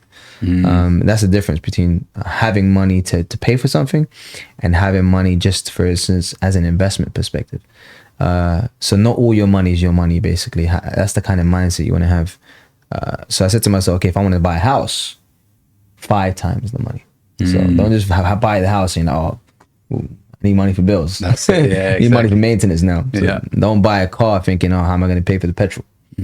Does that make sense? And that's where people lose themselves, and they obviously trying to prove to some others that there's someone that they're not yet. And you know, you should always be patient. You know, people's times. I had a guy in my first company. He was making, you know, ridiculous amounts, 15, 20K a month, bro, like raking the bank. Young guy as well. He started with all of us, and he was just every month he was just cleaning up the comp plan, bro, like wrapping it up. And he would be driving the same car. He bought a nice Audi, and he would just be driving the same car, bro. For like 2-3 years, he was just living off his check, driving the same car, same Audi. The Audi was decent, but it wasn't like you could easily buy a big car. You know, others were buying bigger cars, and he was just staying with his Audi. Where others were buying a lot of suits, he would just wear, you know, a couple suits and just rotate the tires around, rotate the shirts, and then.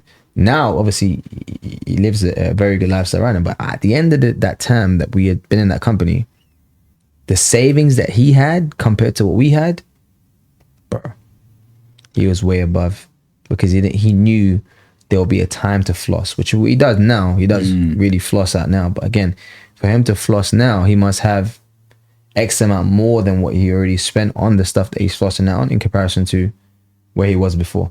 Yeah, I think a lot of people are definitely short-sighted, and they think that the money will still be coming in the same sort of quantities in a year's time, 2 years' time. But obviously in business, anything could go wrong. Yeah. And obviously Murphy's Law says that anything that can go wrong will go wrong, and usually at the worst possible time. And I also believe that something that's not talked about is, if you're an entrepreneur and you have some money aside, you can attack more opportunities when they come. Sure.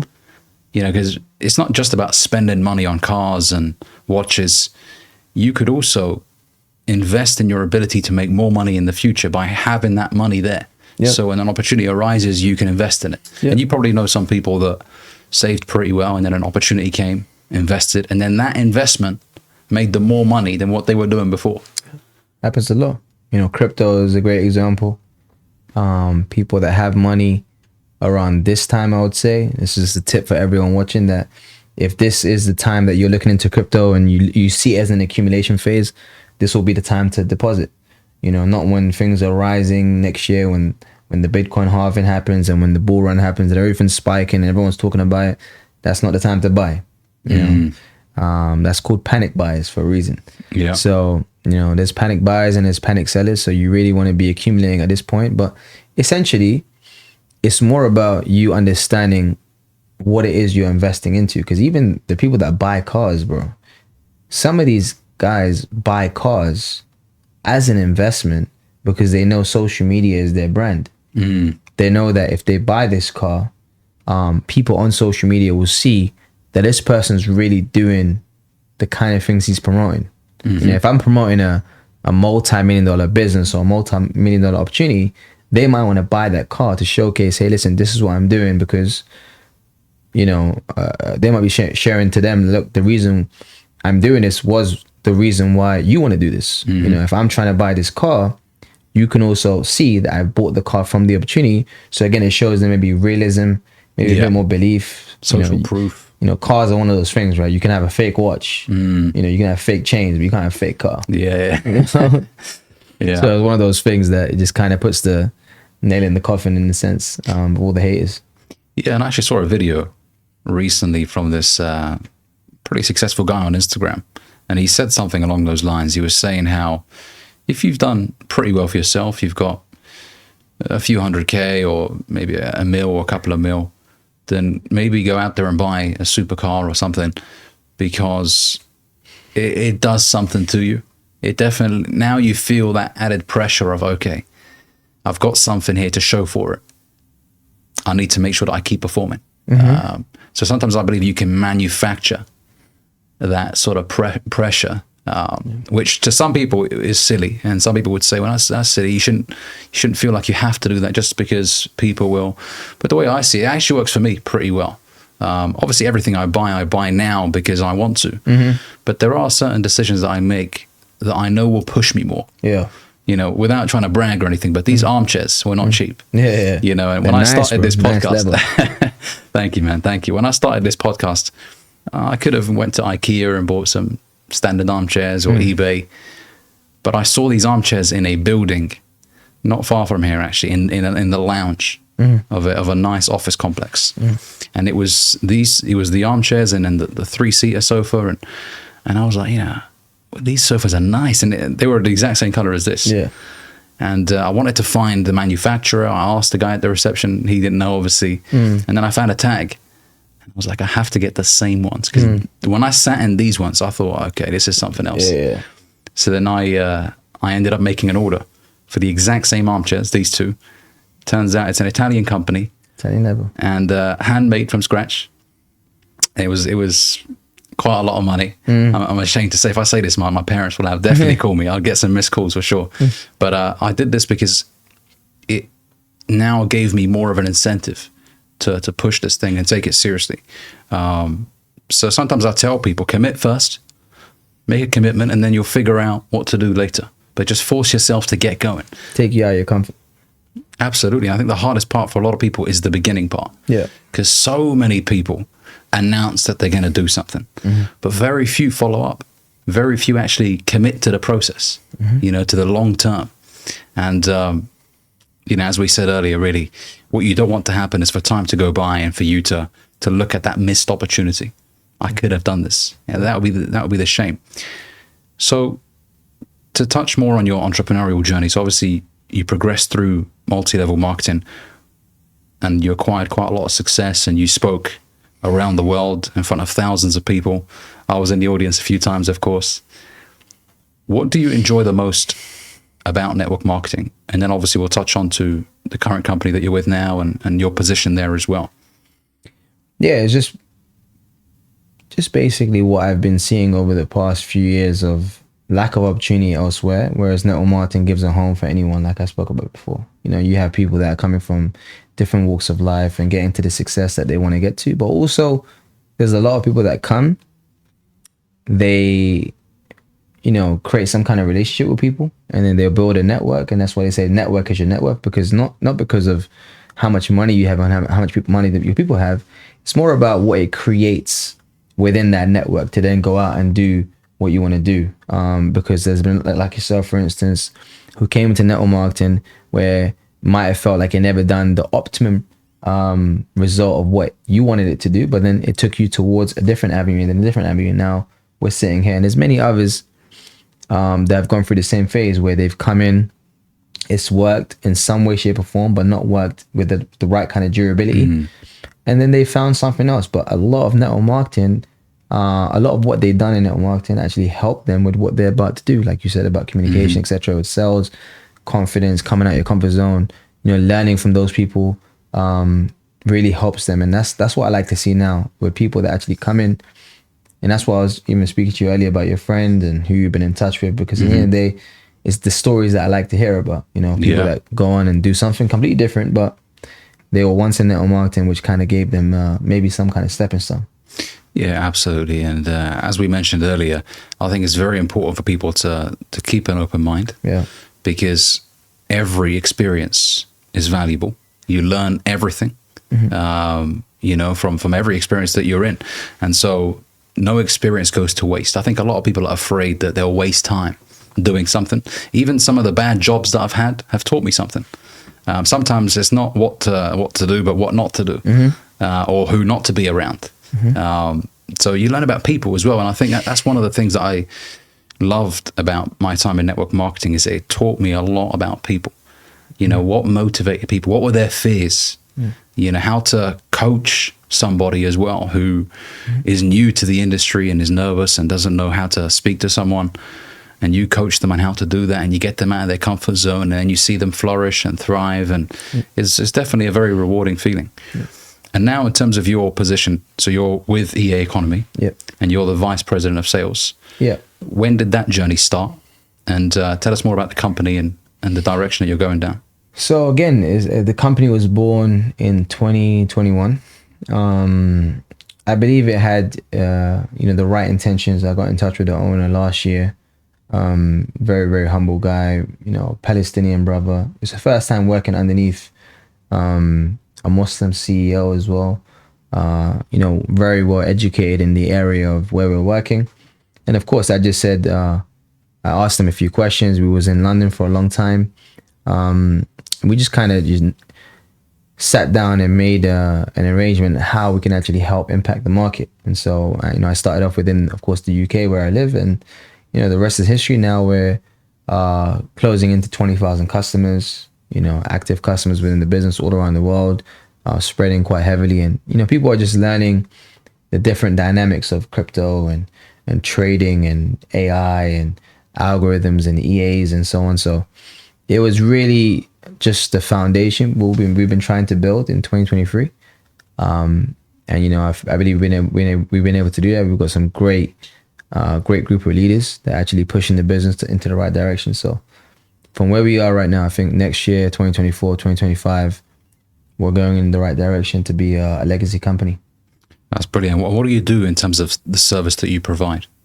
So again, it's to do with trading, education in trading. It's to do with crypto, helping you understand how, you know, crypto even came about, how it can help you multiply the money that you already have, and also invest if you wanted to, any amount that you want. Of course, it doesn't have any control of funds, so you control all aspects of your own funds, whether that be trading, whether that be crypto, whether that be brokers or wallets, whatever it might be, it's under your control. So the company came out with the mindset that it can help people, you know, everywhere, but especially the third world countries, because they came out with a very small price point, you know, very cheap to get started.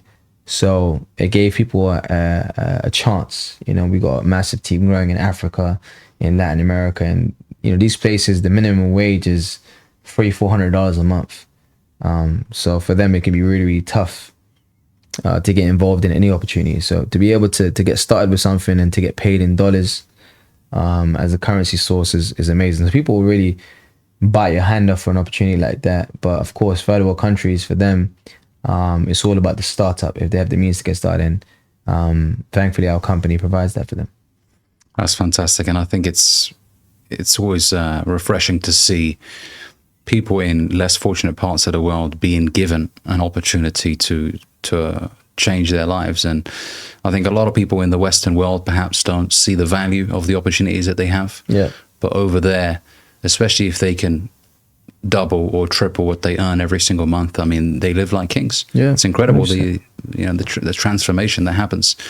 And obviously, you travel quite a lot for this position that you hold at the moment in the company.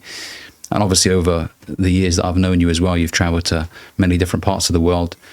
Do you have a favorite place that you've been to? Probably the UAE. Why is that? What's not to like? You know, the safety aspect, the weather, the taxes. You know, many of the aspects, the UAE is, for me, of course, even as a Muslim, it's amazing that they have that kind of modernized hub as well. You know, you got a lot of things that you don't really miss from London. Like, they got all the restaurants, they got the franchises, they got the environment for kids, they got the environment for the malls, for shopping. So yeah, I would say the UAE is probably my most comfortable and enjoyable place for both family and leisure. And would you consider relocating there in the future? That's the plan. God willing, I'm looking to relocate there, just because naturally, I always had the mindset to move out at some point.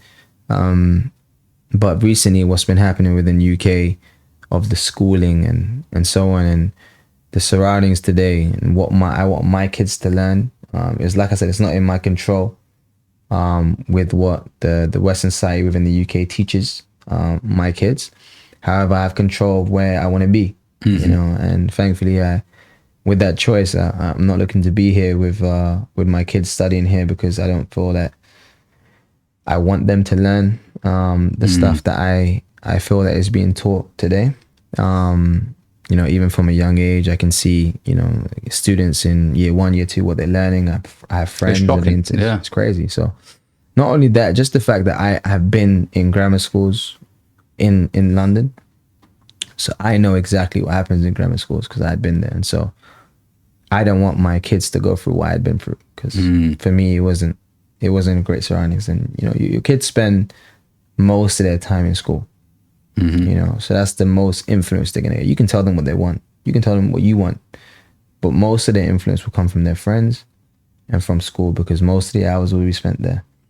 So you need to put them in the best possible environment where they're getting the right kind of influence. That's why a lot of people do homeschooling, etc. I wish I was able to do that, but it'll be definitely in the plan and the radar to go there, in a very short future. That's fantastic. And it's I've never been to the UAE myself. My brother moved there last year, and he's been telling me nonstop to move there. Dubai. Into Dubai? Yeah. He moved over there, and he absolutely loves it. And it's a challenge getting him to consider coming here. Everyone I speak to that's moved, they have that response. Even coming for a visit now, he avoids us, ghosts us. He's just enjoying the sun and the tax-free nature of it. And where are you from back home? Libya. Libya. Okay. You speak Arabic? I speak Arabic. باللهجة العربية المنغازي. مولود في الشرق, in the east. Alhamdulillah. Born in Libya, 1995. Moved here when I was 4 years old. Also grew up here as well. When I tell people I was born in Libya, they're always like, hang on a second, that accent doesn't tell me the full story. Yeah. But I grew up here as well, public schools, and I would say I was pretty fortunate. We're the same sort of age. I'm 28, you're 29. I think we were probably the last generation to experience prime UK, I would say. Everything in my childhood, when I look back, schools were great. Growing up, didn't really have smartphones to mess about with when I was very young. I think I had my first smartphone when I was 18, 19, I think, something like that. Yeah. I had a Motorola that kept me going since the age of 16. Yeah. But Sony Ericsson, yeah.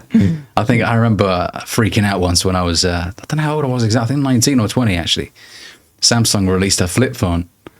And obviously when you close it, you can see the time on the screen on the outside. And I was like, yo, this technology is crazy. Yeah. And now we look at technology and where it's taken us, and it's crazy, the changes that are happening every 6 months.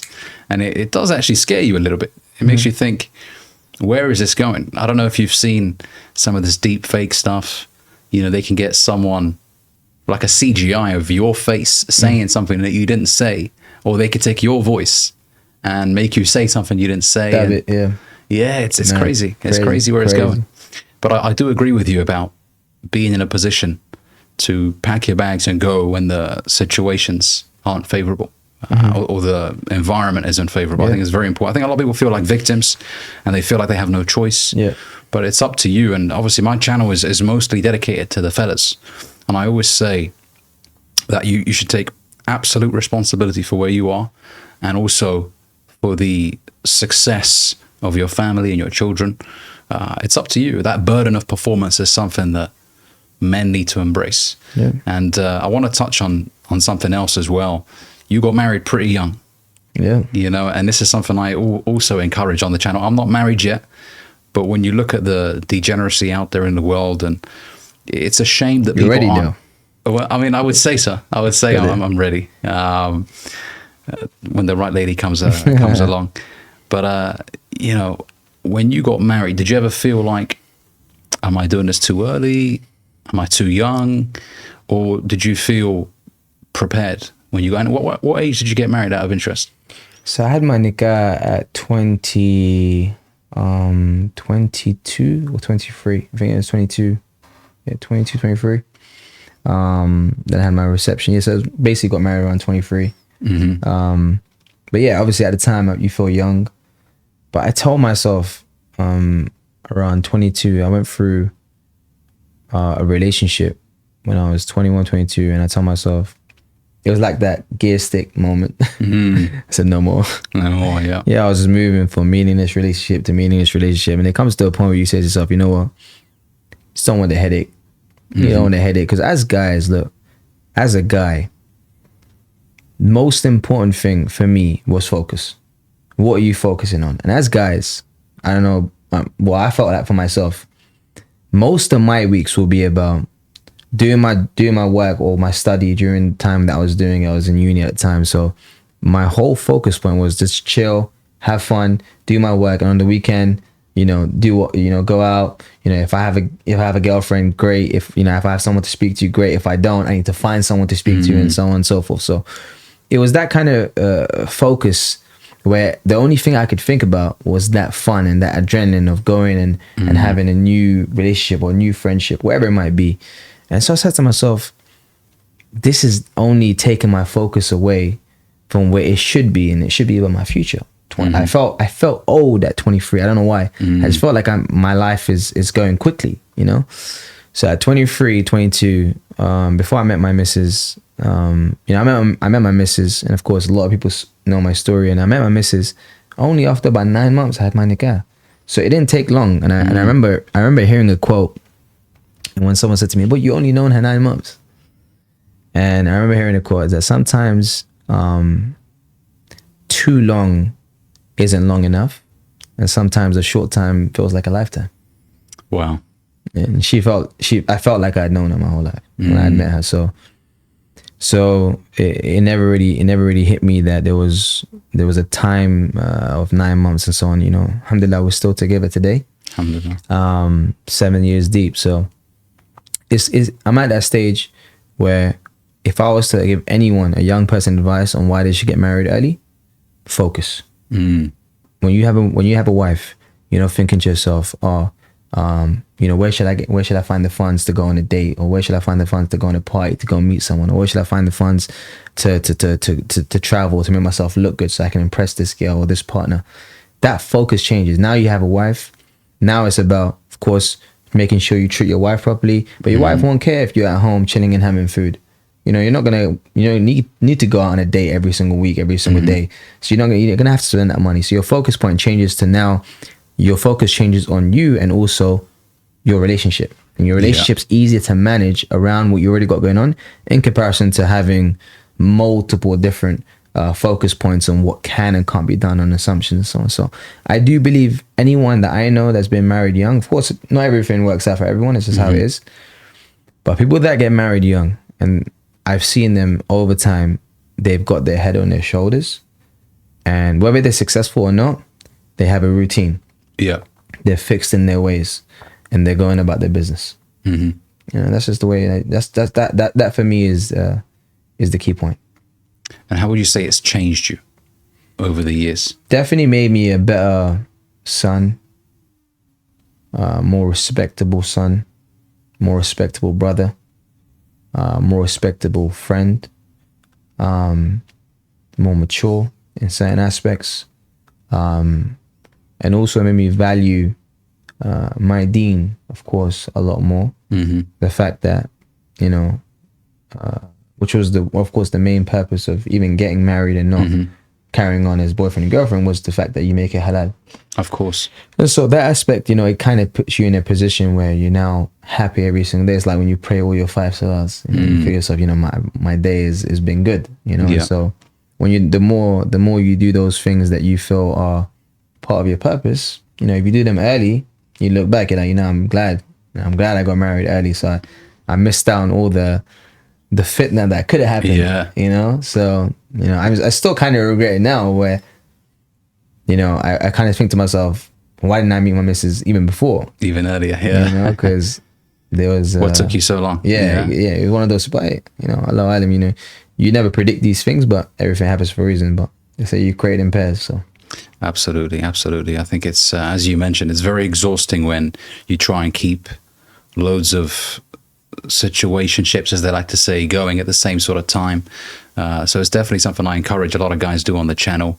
And if you're not looking to get married, if you're not looking for a partner, you know, divert your focus onto something meaningful, you know, your purpose, your work, get that going. Because one of the fears a lot of guys have is, I don't have anything to show for it. What is our father going to think? You know, I work a regular 9 to 5. I work in customer service like this. How am I going to get married? So what would you say to someone who's concerned about their ability to provide because they haven't yet identified their life's mission? That is a tough question. I do believe that every single person has a purpose. I do believe that sincerely. Now, to find it, that's something that you want to keep asking yourself. It's a question that you would ask yourself. Again, affirmations really help. I do believe putting yourself into the right surroundings help. Having someone who's close to you, speaking to them helps. Natural communication helps. You know, anyone that keeps everything in, those are the people that I feel don't realize their potential. Anyone that, of course, discusses what they want to go through normally ends up finding solutions because someone's gone through those issues and they have mapped out what needs to be done. And so for you to find that blueprint, you're going to have to communicate. You know, there was a guy just yesterday, I was just showing one of my friends. He sent me a message on Instagram. You know, no followers, no posts. So I think he just made the account to message me. So he said, bro, you know, I'm having suicidal thoughts. You know, I didn't want to put his picture on Instagram and stuff, but I was going to post it just based on what he had sent me. But I'll just say it here. So he was, you know, sent me a bunch of statements saying, I'm having suicidal thoughts. I've just binge watched all your videos and your posts. And I just want to say you're very inspiring, but I'm going through some really traumatic stuff. And I'm, you know, going through some real bad trauma and I don't know what to do. And, you know, and I really feel like I wish you see this. I wish you respond. And I don't really respond to requests that much because the requests get quite packed. But when there's a message like that, I normally feel like there's something that needs to be said. And I don't know if he's Muslim or not. So I couldn't really give him the deen dawah of what happens on, you know, if you do it, if you was to commit suicide. And of course that might be counterproductive as well. So his name was Ram something. So he might have been Indian. So I replied and I just said to him, look, you know, and I wanted to really preface this on what's happening in the world today. You know, you got, you know, we know what's happening in Palestine. We know what's happening in other parts of the world. Afghanistan just had a massive earthquake. They lost tens of thousands of people, you know, and there's genocides happening in Africa and so on. And so I wanted to really preface this on for him to understand the value of life. So I sent him a message. I said, look, you know, you don't understand how precious life is, because if you're thinking about losing it, think about all these Palestinians that are currently right now only wanting their life. They're not looking for anything else. They're not trying to fight anything else but their own life. They're just trying to survive. And you're here trying to take it willingly when these guys are being forced. So your affairs are predominantly worldly, I would assume. I said to him, it might be money, it might be relationships, it might be, you know, job, wherever it might be. They're worldly affairs that come and go. However, once your life goes, it doesn't come back. And so use the Palestinians as a source of strength and mechanism to rebuild whatever strength you need to make sure you understand life is a gift. You know, I just messaged him that and he just replied back to me, yeah, bro, you know, alhamdulillah, I've been with a lot of Muslim brothers. Again, I don't know if he's Muslim or not. He's just saying that based on the fact that he's been with Muslim brothers. And he just thanked me for reaching out. And I just said to him, you know, I hope you find Islam one day, inshallah. And I hope for his sake, he finds the real purpose about what he wants to do. Because essentially, I think that's what kills people, is the fact that they feel like they have no purpose. But understanding, when I say kill people, I mean mentally. I don't mean physically. And there's nothing in this world that should result in you wanting to physically kill yourself, because you've only been given this one life, and so you should really value it. And this is another reason why, when you ask me about who do I look up to, and this is why I look down, bro. Because that is where you lose gratitude, bro. He might have been binge watching my stuff and thinking, I want to be like this guy. And so if I don't get like this guy, I'm losing. Well, it's not the case. I'm just a normal person who's been blessed.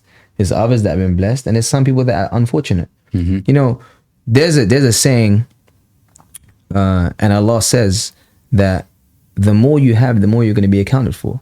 And so in some way today, I feel like the more I have now, sometimes I feel more pressure that I'm going to have to share what I spent this money on. Every decision you make has more weight. Exactly. So, whether this is going to zakah or charity, or to good thing, to goodness, or just nafs, it's just literally my own materials or whatever it might be. So these are the kind of things that, again, when you have ilm and you have awareness, things do develop in the right way, and hopefully the mindset shifts and the purpose is found. It's around. So yeah, that's very powerful. And unfortunately, it's something that is quite common. Very common, especially amongst men. I respect the guy for speaking out. Even if it's just me and it's just Instagram, and it's not a real, maybe a therapist or maybe a real family member, maybe who can be with him and so on. I'm just on DM, but at least he done it. Yeah, it takes a lot of courage to admit that you are on your knees and you're thinking of doing harm to yourself. And my channel is predominantly geared towards men. Yeah. And it's conversations I have on a regular basis as well when it comes to guys feeling immense anxiety about where they are in life. And I always, when I do my coaching calls, I always tell guys that you're exactly where you need to be. Your issue is that you're looking at other people where they are. You're comparing your chapter 1 to someone else's chapter 10. Yeah. And that is bringing you unnecessary stress. You will get exactly what you want to get, but you've got to give yourself the time to develop. And obviously, going back to what we said earlier about gratitude, it's important, even the small wins, to celebrate them. Because this way, you don't feel like your life isn't going to plan. It gives you the encouragement to want to go out there and do more. And I love what you mentioned about, looking at those who have less and just thanking yourself. Thanking God for the blessings that you have. And, it's easy to take it for granted. It definitely really is. I always say, don't compare, only compete. Competition, I believe, brings the best out of us. Comparing will bring the worst out of you, because naturally, everything we do runs on competition. That's what makes our potential be realized. You think about football, you think about racing, you think about work, you think about business. Competition is what drives you to get to the top of the ladder, top of the mountain, and it drives the greatness, really, of your talent or whatever you're working towards. However, comparing is the seed for negativity. I wish I could be like this person. No, I wish I have the ability to work like he works. It's a completely different narrative, but then it changes from comparing to competition. And that's where I feel people get flawed, is that they feel like if they compare themselves to someone else's success, they might belittle themselves, or they might go the other way and become egotistic. However, if you compete in the sense of, maybe if I can do this based on what he's done, maybe I can do it the same way, maybe I can get the same result, or maybe I even go higher, why not? Yeah, absolutely. And another reason why comparison is a bad strategy is because, let's say you make 100K a year, and you're looking at someone who makes $1 million a year, and you're envious, and you're frustrated with the fact that he's ahead of you. But this person could be dealing with a terminal illness, could be in a horrible relationship. I mean, things could just be going absolutely downhill in other areas of his life. He may be financially successful, but at what cost You know, are you really going to enjoy life when you have 7 figures in the bank, but everything else is collapsing around you? Yeah. You know, that's why I have tremendous respect for someone like the late great Jim Rohn, because he used to talk about success in multiple areas, multiple avenues of life, and especially relationships. You know, he talked a lot about his daughters and making sure that he was a great father for them. All areas. All areas, absolutely. That's a slogan now that you live by. Yeah. And just to touch on that, you know, obviously you have kids yourself. How has being a father changed you?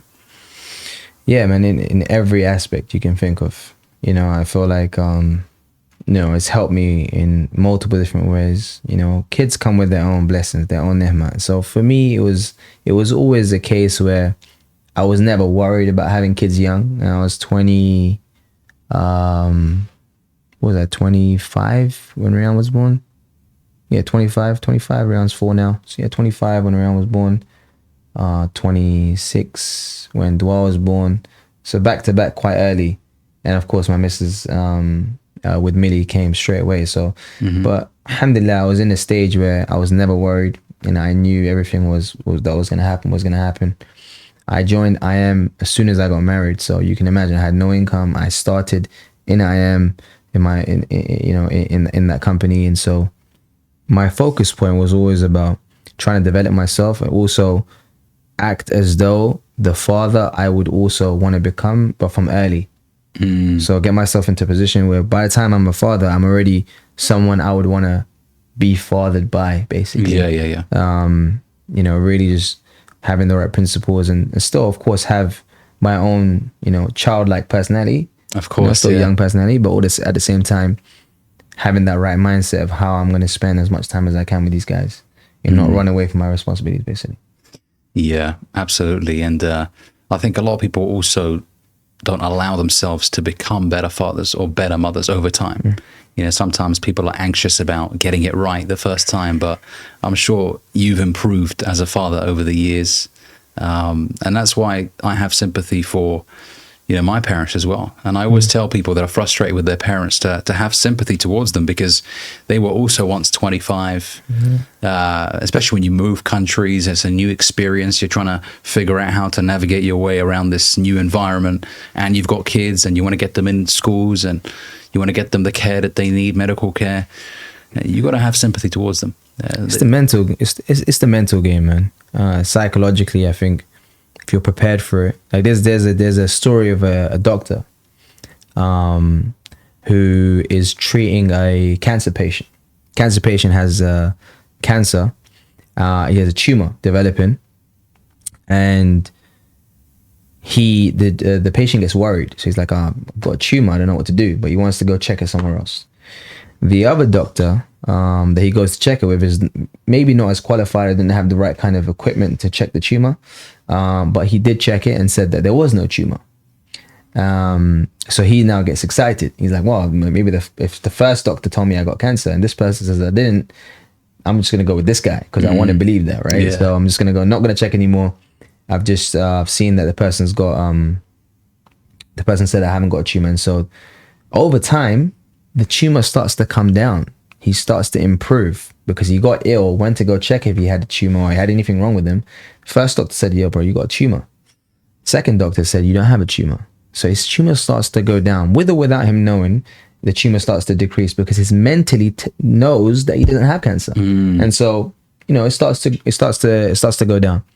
Over time, he gets a little bit unwell again. He goes to see the doctor again, another doctor. And this doctor, he checks him out and he says, do you know that you have a tumor?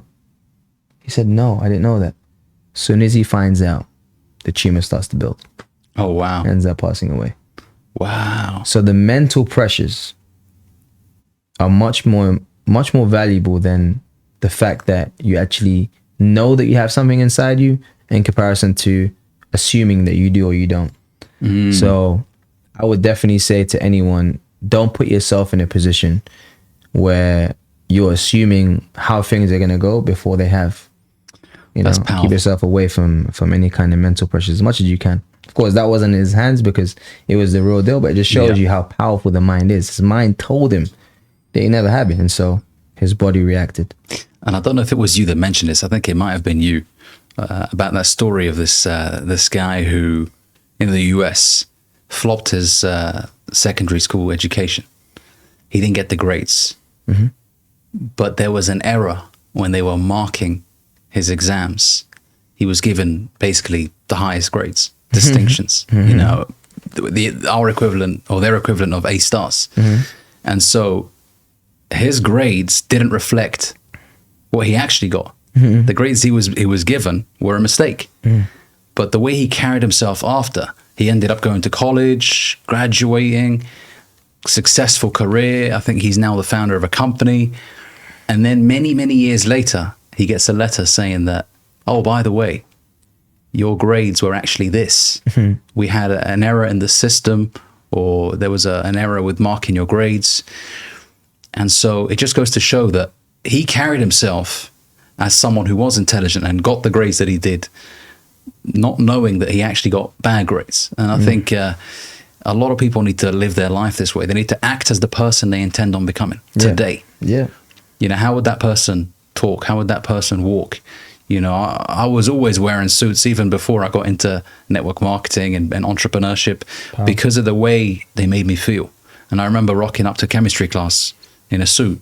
And everyone was like, look at this guy coming here with a suit. Maybe it was too much for a chemistry lab, but it made me feel good. Yeah. And a successful entrepreneur that I'm sure you know, Romacio, he actually once said that when you feel good, you do good. Yeah, when you feel good, you do good. That statement has stayed with me.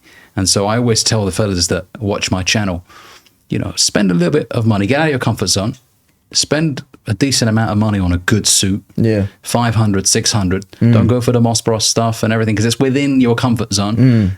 Go outside of it. Invest in a good suit.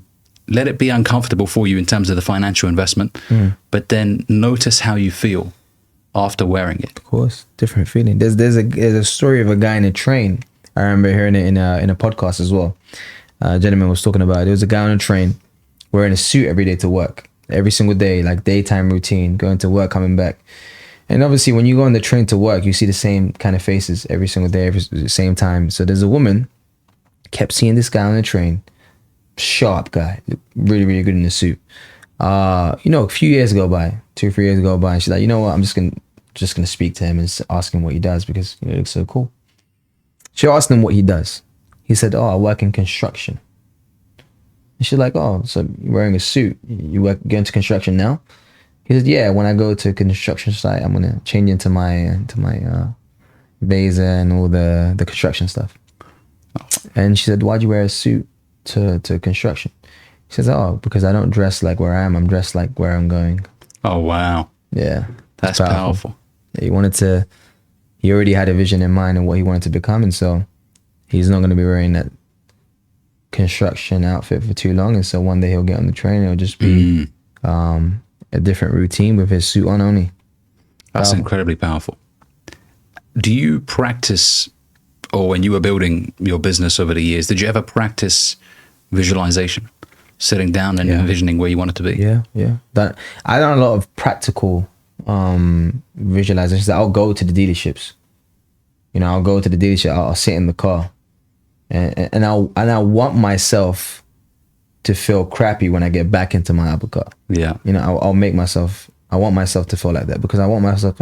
But someone actually drives this car, so why not me? You know, I'll go. You know, feeling frustrated at myself that I don't drive that car because it'll put me into the right mind frame to go and achieve that, and I'll watch it every day. I remember when I wanted to buy a car, I'll go on Auto Trader and I would watch it every day. I'll see different prices come up. I'll be there like a buyer, like a bidder, you know, ready to auction, but with no money, you know? And so the reason why I would do that is because I knew that it's just numbers. Yeah. You know, if it's there, it can be done. You know, if it's on my bank as 000, it can be 1000 and 10000. So it's just numbers, right? Yeah.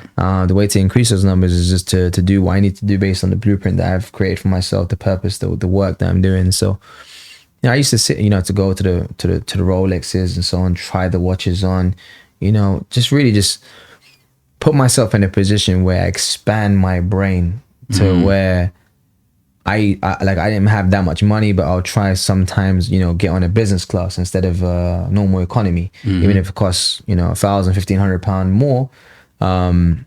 It puts me in a mind frame that now when I go into business and then I go back in economy on the return flight, it's a big difference. I can't sleep the same. I can't lay down. They don't bring me drinks at the start of the flight. Many things change, but I expand my mind. The ceiling goes higher, and I know what I need to do. Yeah, it does something to you. There's a saying from Ray Lewis. He says, "Be pissed off for greatness," and I think it pisses you off in the right way. Yeah. Because it makes you want to get off your ass. Yeah, someone could use the argument, well, when's enough? But I think more so it's believing that you deserve a good life, and also those around you. Yeah. And you'll do everything in your power to make their life as comfortable as possible. Yeah. It doesn't mean you want the most expensive watch or the most expensive car, but if someone else is driving it and I like it, then why can't I drive it as well? They make those cars. 100%. 100%. They're out there. Everything that you desire, all the materialistic possessions in the homes, they're out there. Someone is bidding on these properties. Someone is moving in. Why can't that be you? Yeah, 100%. And I always lead with value when I talk about it on my channel. Because obviously when I got into entrepreneurship, my main focus was money. And the more I wanted it, the more it ran away from me. Yeah. And I was frustrated. How comes? I thought, when you chase, money, then you're going to get it and chase the bag. But then obviously over time you learn from listening to these successful self-development coaches that success is something that you attract, not something that you chase, by becoming an attractive person. So I started to approach things a lot differently. I started investing in my skill sets, sharpening my skill sets, making sure that I'm more valuable to the marketplace. Yeah. How can I provide as much value as possible? Which is why I decided to launch this podcast, to get people like yourself on to, share their knowledge and their experiences, to provide as much value to the audience as possible. Because someone is definitely listening to this as they're driving, and they're thinking, wow, what Zain mentioned there, damn, that's powerful stuff. Yeah. And thankfully I've got a great audience of people who listen in the gym, whilst driving, on the way to a different country, on the plane. Great. So, it's nice to know that the message goes out very far. And I want to rewire the way a lot of people think about success and entrepreneurship. And I believe we share quite a similar perspective on that as well. Yeah. And I want to ask you as well, before we wrap up, what's the best piece of advice that you've ever received, and the worst? The best piece of advice was about money management. I realized that managing money is an income stream. That's powerful. If you feel like you need another income stream and you learn how to manage money, you've now added the income stream. So when I learned that, I felt like I grew my portfolio tenfold. I felt like it's like having a second job. I felt like there was something else coming without the time. So that was one of the best advices I got that I can think of right now. And then the worst advice that I'd got, right now I can think of a few. I don't know what the worst is. Or maybe someone once told me,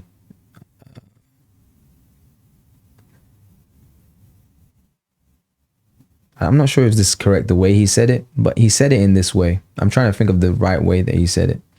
But he said to me once, he said, focus only on the money. And that was probably the worst advice I could have got, because I'm in an industry that focuses on people, not money. He would constantly say, don't worry, bro, you're getting paid. Don't worry, bro, you're getting paid. Don't worry about that. Your money's coming in. And I felt like that was a bit selfish, and I realized after time that it wasn't about the money, it was about the people. And so you can be cashing a lot of commissions and you can forget the people. And so I've always put myself in a position where it's always people over profits. As time goes on, that becomes more and more clear that money will come and go. People will stay. And so in hand, money will come, because your business is ran through people. it's not ran through yourself. That's powerful stuff right there. And it's interesting you mentioned this individual because it's usually people like that who have very short careers. Short careers. You know, they get a lot in the beginning, but then it's gone in a split second because their reason wasn't noble. They have high income, but lack of impact. Wow. Wow, that's powerful. And you see it across many different industries. People that try and take shortcuts get cut short. Yeah. Ultimately. 100%. There was a training I went with Eric Worre to GoPro 2021. He said, there's going to be some people who are big leaders, and there's going to be some people that are big earners. Just because someone's a big earner doesn't make them a big leader. Wow. You know, a lot of people, when they earn a lot of money, they get a status, they get a title. You automatically think this guy's a big leader. No. He's a big earner. And sometimes earners are liabilities. Leaders are assets.